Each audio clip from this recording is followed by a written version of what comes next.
High school, विषय हिंदी, कक्षा 7वीं, पाठ स्वच्छ भारत अभियान। पिछले भाग में हमने देखा कि किस प्रकार गांधी जी स्वच्छता के बारे में उनके क्या विचार थे और 2014 हमारे भारत के प्रधानमंत्री ने लाल किले के प्राचीर से स्वच्छता अभियान के बारे में क्या बताया और 25 सितंबर 2014 से 2 अक्टूबर 2014 तक पूरे देश भर में स्वच्छ भारत सप्ताह आयोजित किया गया था। अब आगे देखते हैं। दुखदायक स्थिति यह है कि आज भी हमारे देश में खुले में शौच करने की मजबूरी है। स्वास्थ्य की दृष्टि से देखा जाए तो खुले में शौच करना बीमारियों को आमंत्रण देना है। साफ पानी उपलब्ध नहीं होने, खुले में शौच और सफाई के अभाव के कारण डायरिया, निमोनिया, हैजा, डेंगू, मलेरिया और चिकनगुनिया जैसी बीमारियां आज भी खत्म होने का नाम नहीं ले रही है, जिससे अनेक लोगों को अपनी जान से हाथ धोना पड़ता है। भारत में हर वर्ष डायरिया के कारण 5 वर्ष से कम उम्र के 4 से 5 लाख बच्चों की मौत हो जाती है। डॉक्टरों का कहना है कि सभी मौसमी बीमारियां खुले में शौच करने के कारण होती है। इसके अलावा खुले में शौच के कारण त्वचा संबंधी बीमारियां, आँखों में तकलीफ, स्केबीज, एनीमिया और आंतों में कीड़े जैसी बीमारियां भी जन्म लेती है, जिससे किडनी खराब होने और तपेदिक होने का खतरा बढ़ जाता है। तो इस परिच्छेद में बताया है कि खुले में शौच करने से कौन सी बीमारियां होती है।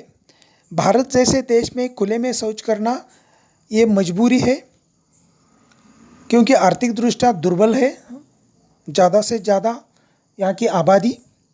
लेकिन खुले में शौच करने से जो बीमारियां होती है उनमें डायरिया, निमोनिया, हैजा, डेंगू, मलेरिया, चिकनगुनिया जैसी बीमारियां हैं। मौसमी बीमारियों के बारे में भी बताया है। मौसमी बीमारियां जो होती है मतलब बारिश के दिनों में जो बीमारियां होती है उसे कहते हैं मौसमी बीमारियां। उसमें शौच, खुले में शौच करना यही मुख्य कारण है। खुले में शौच करने से त्वचा संबंधी बीमारियां भी होती है, आँखों में तकलीफ होती है, स्केबीज, एनीमिया जैसे आंतों में कीड़े भी पड़ते हैं, जिससे किडनी खराब होती है। यहाँ तक कि बताया है कि डायरिया जैसे कारण से भारत में 4 से 5 लाख बच्चे मर जाते हैं।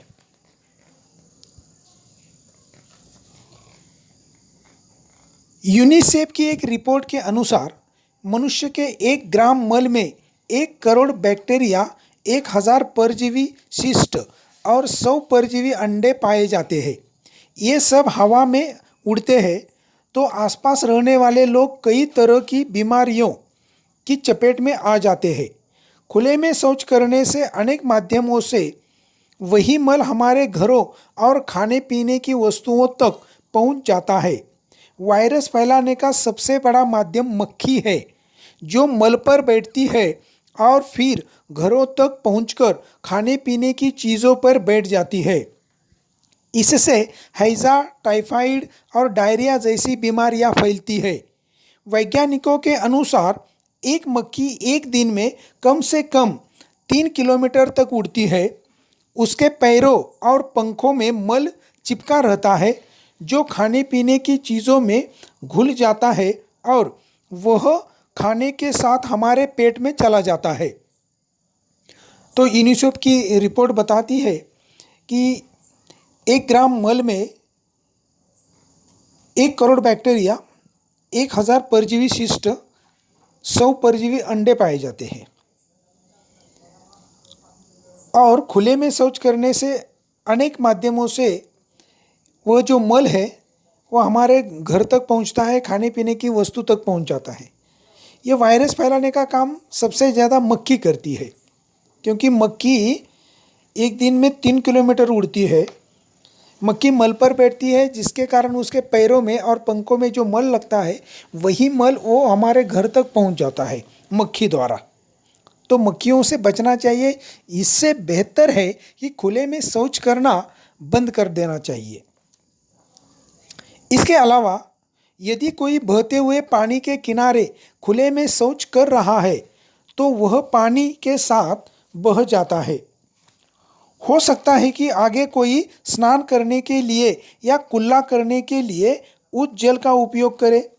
इससे गंदगी उसके पेट में पहुंच जाएगी।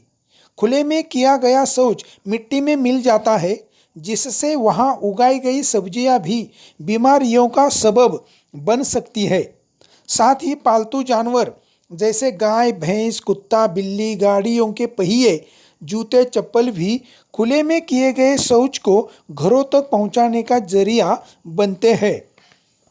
तो जिस प्रकार मक्खी ये माध्यम है ये वायरल पसारने का, वैसे ही खुले में शौच करना, जैसे पानी में अगर शौच करते हो तो फिर वही पानी नदी का आगे कुछ हो सकता है कि कोई स्नान करता हो या कुल्ला करता हो तो उसके वो पेट में पानी, गंदा पानी चला जाएगा।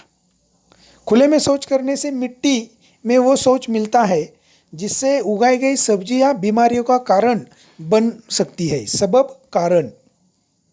साथ ही पालतू जानवर गाय, भैंस, कुत्ता, बिल्ली, गाड़ियों के पहिए या जूता, चप्पल, ये भी शौच घरों तक पहुंचाने का एक जरिया बनते हैं। व्यक्तिगत सफाई के साथ साथ सामाजिक सफाई भी उतनी ही आवश्यक है। सामाजिक सफाई से आशय अपने घर का कूड़ा कचरा दूसरे के घर के सामने या रास्ते में नहीं डालने से है। हम खुले में पेशाब न करें और जगह जगह नहीं थूकें। देश के समस्त विद्यालयों में भी शौचालयों की व्यवस्था करना जरूरी है, क्योंकि इससे बच्चों को बेहतर शिक्षा और बेहतर वातावरण मिल सकता है। इससे बीच में ही पढ़ाई छोड़ देने वाली छात्राओं की संख्या कम हो सकेगी। स्वच्छ भारत अभियान की राह में कई रुकावटें हैं, जिसके कारण बीमारियों को भी पांव पसारने में मदद मिलती है।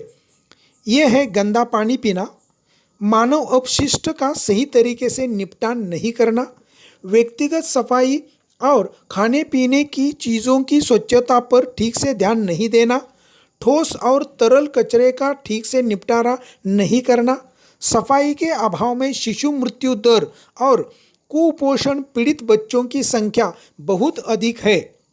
यदि साफ सफाई का पूरा ध्यान रखा जाए तो हम न केवल अपने आसपास के वातावरण को बेहतर बना सकते हैं, बल्कि बीमारियों से भी बच सकते हैं। तो खुले में शौच करना जिस प्रकार हानिकारक है, वैसे ही ये तो सब व्यक्तिगत सफाई हो गई। सामाजिक सफाई के बारे में बताया है, इसका आशय भी बताया है कि सामाजिक सफाई किसे कहते हैं। सामाजिक सफाई का मतलब है कि अपने घर का कूड़ा कचरा दूसरों के घरों में या रास्ते पर नहीं फेंकना है या फिर रास्ते में नहीं थूकना है। ये बात सामाजिक सफाई के अंतर्गत आ जाती है।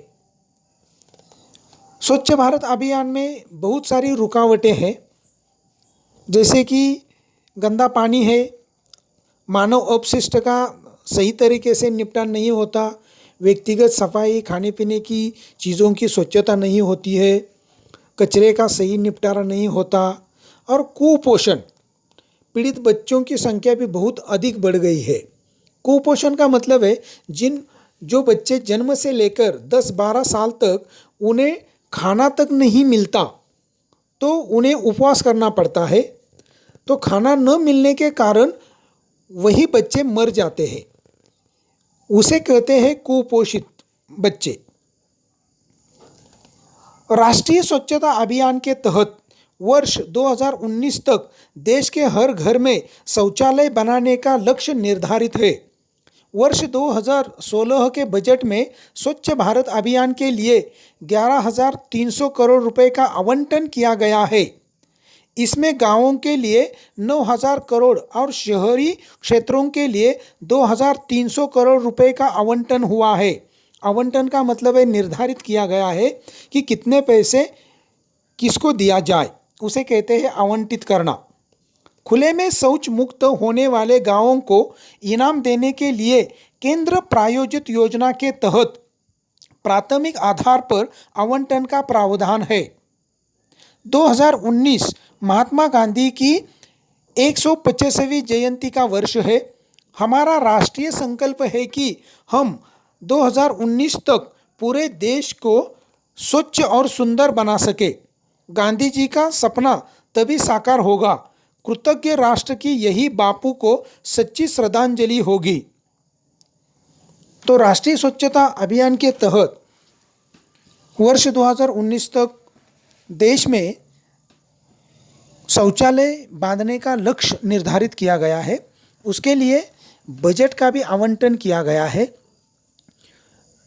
11,300 करोड़ रुपए केंद्र के बजट में दिया गया है।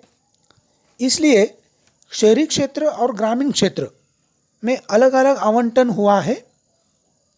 2019 ये महात्मा गांधी की 150वीं जयंती है, तो तब तक हम ये अभियान स्वच्छ भारत अभियान पूरा करेंगे और यही बापूजी को सच्ची श्रद्धांजलि होगी।